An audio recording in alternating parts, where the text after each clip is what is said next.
Y como ya bien dijo el doctor, mi tema en esta ocasión es exantemas y fiebres de origen dermatológico. Ahora pongo fiebre en itálicas porque no todo lo que les voy a presentar siempre se presenta con fiebre.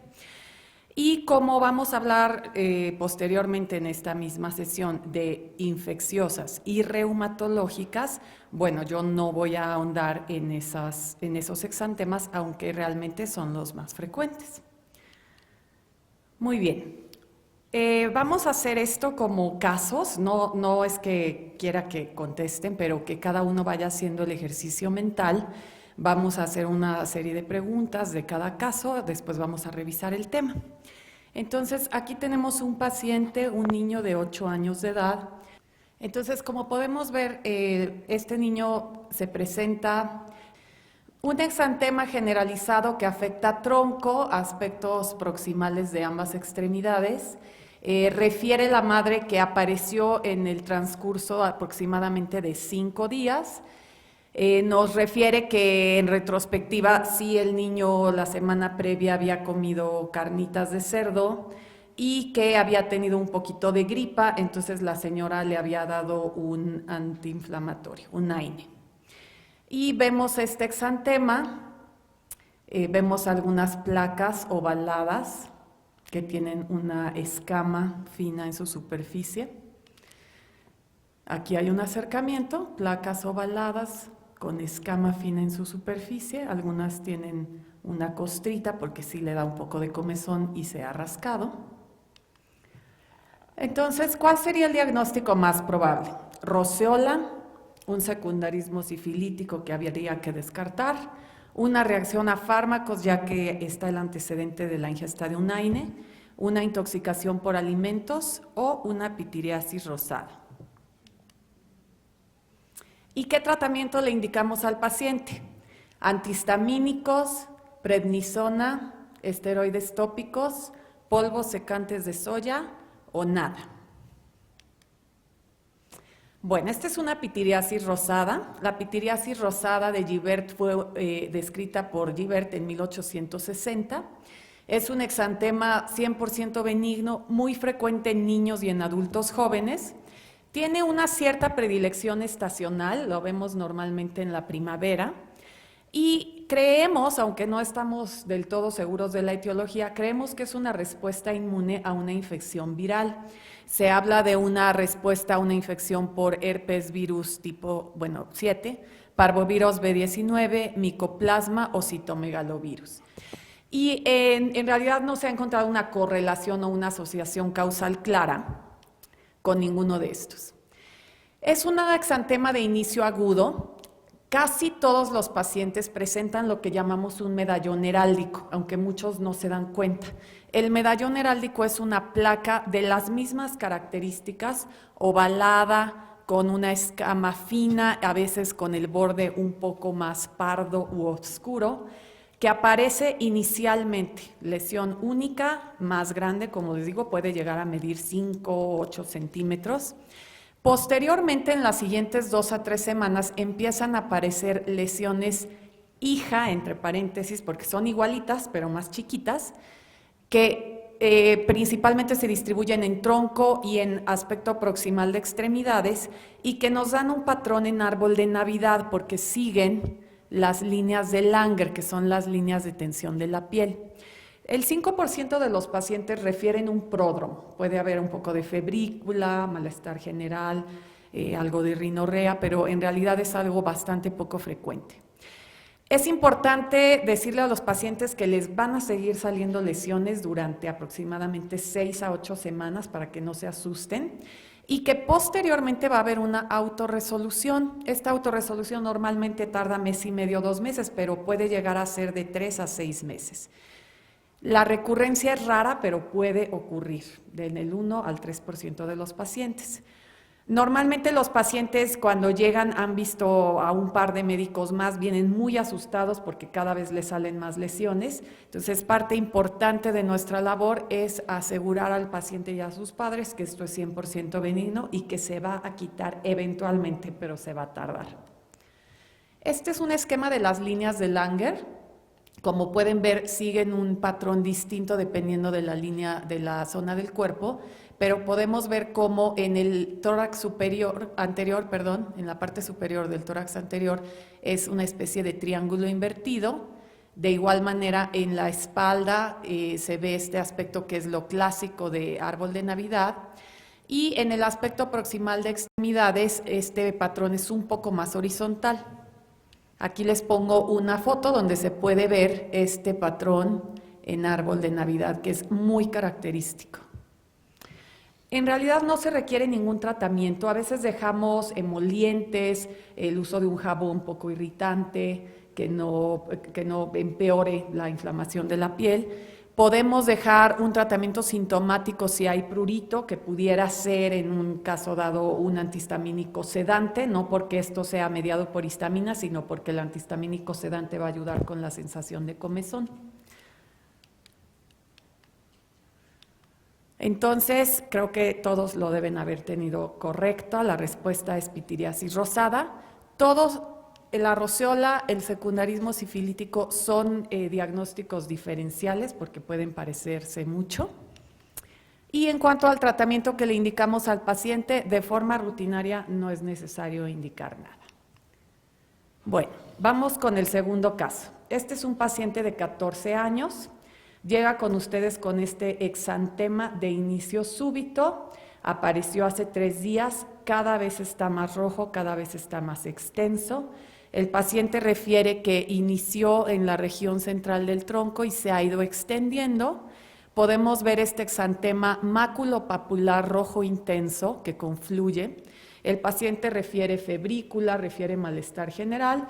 Nos refiere a unos antecedentes que es algo que muy comúnmente los pacientes nos refieren cuando tienen un exantema, que es que comió mariscos la semana pasada, que tal vez no sabe la mamá si puede hacer eso. Nos refiere la mamá que tomó un medicamento pero hace mucho, entonces no cree que tenga nada que ver, y que el niño sí ha estado un poco decaído. ¿Cuál sería el antecedente más importante que descartar en este caso? Si el paciente comió camarones, si el paciente comió cerdo, si tomó algún medicamento en las últimas 2-3 semanas, si hubo algún niño enfermo en su escuela o las últimas 2. Este es un cuadro clásico de una reacción a fármacos tipo morbiliforme. Es el tipo más común de reacción a fármacos, aunque hay otro tipo de reacciones a fármacos como la urticariana, la reacción a fármacos pustulosa, el eritema pigmentado fijo, y todas con su variante compleja o más grave que puede incluso poner en peligro la vida, como el Stevens-Johnson o el eritema tóxico. El 18% de la consulta dermatológica son reacciones a fármacos. Yo me imagino que la consulta pediátrica debe ser una proporción similar, es una razón de consulta muy frecuente a nivel mundial. Las reacciones a fármacos tienen 2 picos, uno en niños y otro en adultos de 20 a 50 años, porque finalmente son los grupos de edad que reciben más fármacos, los niños por las infecciones virales, bacterianas que son comunes en su grupo de edad, y los adultos porque ya son adultos con comorbilidades que implican que estén recibiendo antihipertensivos, antilipemiantes, etc. Los fármacos más comunes son por mucho los antibióticos, principalmente derivados de la penicilina, la ampicilina, las sulfas, los anticonvulsivantes y los AINES en un 11%. Y lo clásico que vemos en una reacción a fármacos morbiliforme son estas maculopápulas, o sea, esto no es solo macular porque si pasamos un dedo vamos a sentir un cuerpo, por eso le llamamos maculopapular. Rojo intenso que inicia de forma individual y en ciertas zonas se empieza a confluir formando grandes placas. Es similar al sarampión, de ahí el nombre morbiliforme. Es muy pruriginoso y podemos incluso encontrar que la piel está edematizada y aumentada de temperatura. Va a aparecer 2 a 3 semanas después de la ingesta del fármaco. Se necesita ese periodo para que se monte la respuesta inmune. Sin embargo, si el paciente ya ha sido sensibilizado, va a ser necesario simplemente un par de días para que aparezca la reacción. Y la distribución clásicamente es centrípeta. El tratamiento, lo básico es suspender el fármaco, a menos que sea una situación que ponga en peligro la vida, que en realidad hay muy pocas de esas situaciones, y dar un tratamiento sintomático que puede ser con esteroides tópicos y antihistamínicos. Ahora, como les decía, toda reacción a fármacos simple tiene una contraparte que es compleja o severa, cuando se presentan síntomas sistémicos, cuando hay alteraciones de laboratorio, como en las pruebas de funcionamiento hepático, las pruebas de función renal o la biometría hemática. La reacción más severa o la contraparte compleja de la reacción morbiliforme es el DRESS, que quiere decir reacción a fármacos con eosinofilia y síntomas sistémicos. Y en este caso veríamos un cuadro similar, aunque bastante más dramático y florido, con edema facial, eritema facial. Encontraríamos elevación de las pruebas de función hepática, alteraciones en la biometría, principalmente linfocitos atípicos y eosinofilia. Podemos encontrar afección renal y otras alteraciones. Y aquí sí es importante dar un tratamiento sistémico antiinflamatorio como esteroides vía oral. Entonces, aquí en realidad había dos respuestas correctas, porque efectivamente lo importante, como es una reacción a fármacos, el antecedente más importante a buscar es si el paciente tomó un medicamento de los posibles culpables en las últimas 2 a 3 semanas.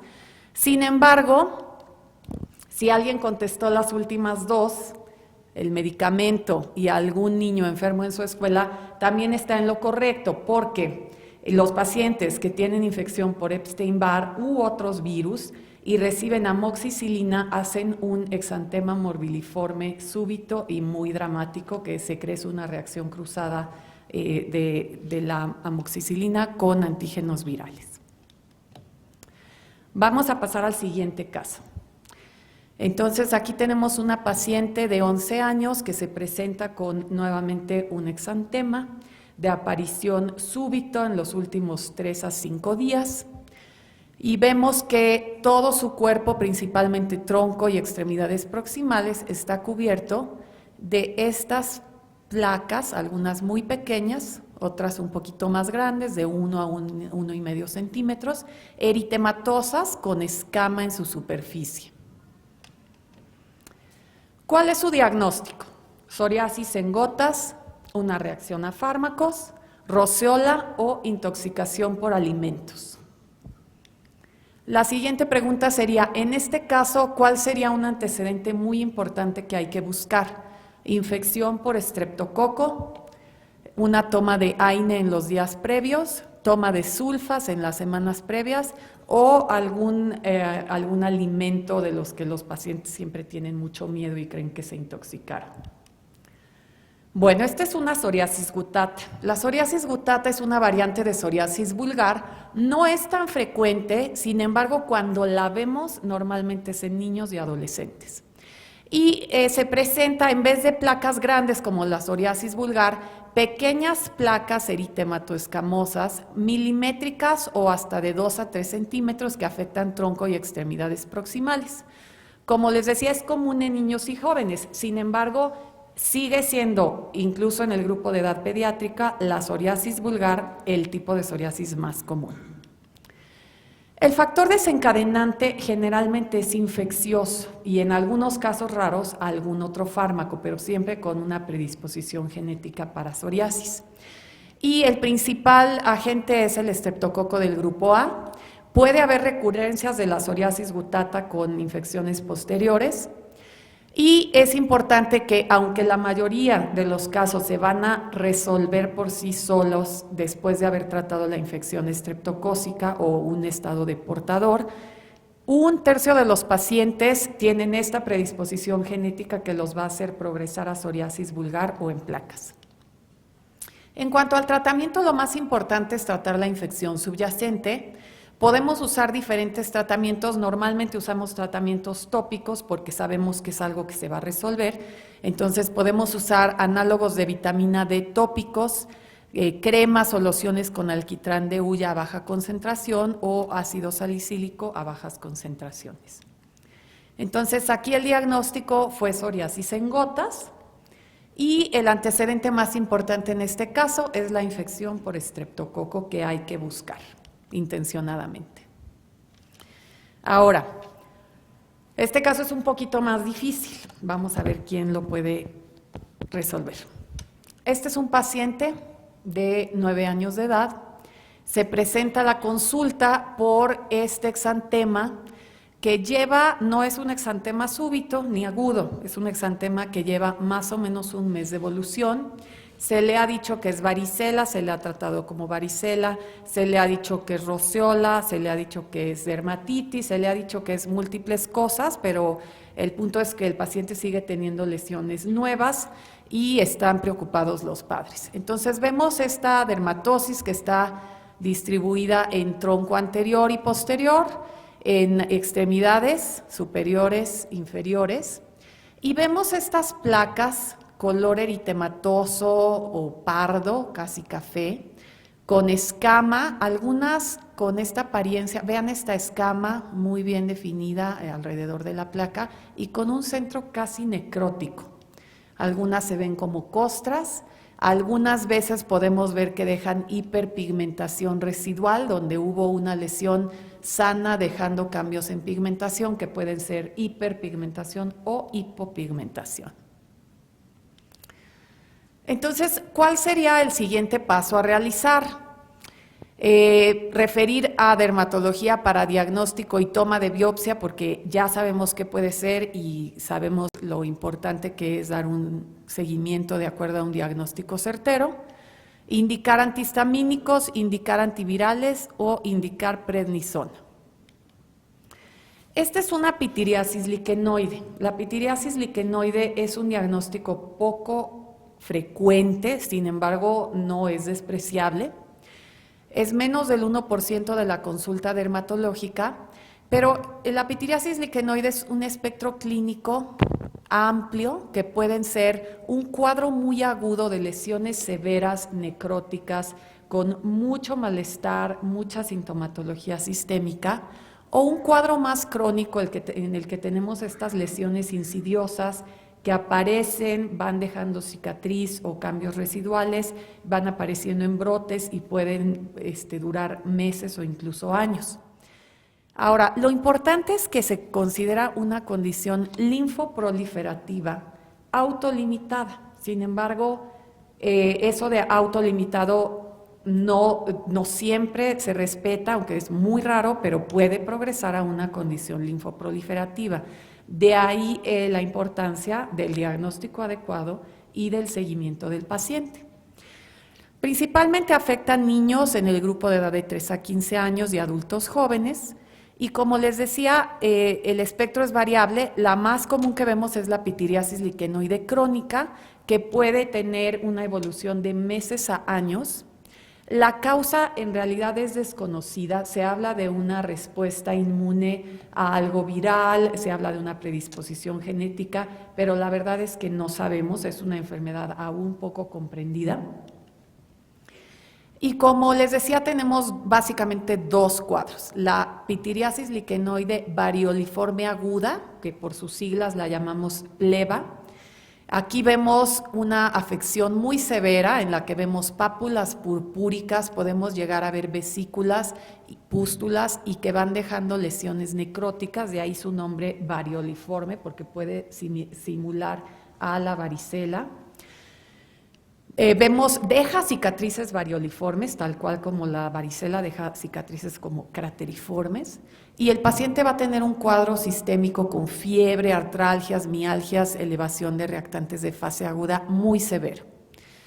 La crónica, encontramos pápulas eritematosas con escama fina y adherente, como veíamos en la foto previa, y que también dejan costras, que también tiene ese aspecto varioliforme algunas de las lesiones, y pueden dejar cambios residuales como manchas hiper o hipopigmentadas. Ahora, este cuadro es mucho más insidioso. Como les digo, los pacientes llegan diciendo, pues como cada 3, 4 días me salen nuevas, ahí se quedan y luego se van secando y luego aparece otro brote nuevo, pero no es algo que sea tan agudo o tan molesto como la pleba, como la variedad aguda. El tratamiento depende de qué tan afectado está el paciente. Depende obviamente de si estamos hablando de la aguda o de la crónica, de qué tan extensas están las lesiones. En el cuadro agudo normalmente damos esteroides sistémicos para detener el proceso inflamatorio porque el paciente de verdad se siente muy mal. A veces puede ser necesario llegar a hospitalizar al paciente. En la crónica, que es la más común, podemos usar esteroides tópicos.